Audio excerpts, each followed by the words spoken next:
On. Kan betul-betul Son.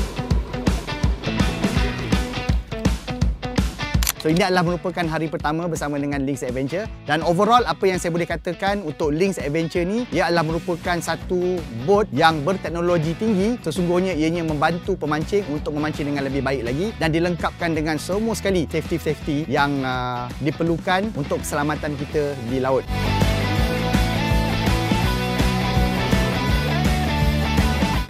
Lynx Adventure ni sebenarnya dianya adalah memberikan fokus kepada sustainable fishing. So kami di ABA sangat menyokong usaha yang dijalankan oleh Lynx Adventure. Apa yang cuba diusahakan ini akan mendapat sokongan dan juga menjadi amalan kepada pemancing-pemancing yang lain. Lynx Adventure adalah merupakan pioneer untuk aktiviti sustainable fishing yang lengkap dan juga disokong dengan bot yang lebih berteknologi tinggi. So untuk anda di luar sana yang nak mengikuti apa sahaja aktiviti-aktiviti yang dijalankan oleh Lynx Adventure, anda boleh like page Lynx Adventure di Facebook. Terima kasih atas sokongan anda semua sekali. Saya Syafiq Abdul Syukur, FBA, Play the Game Better.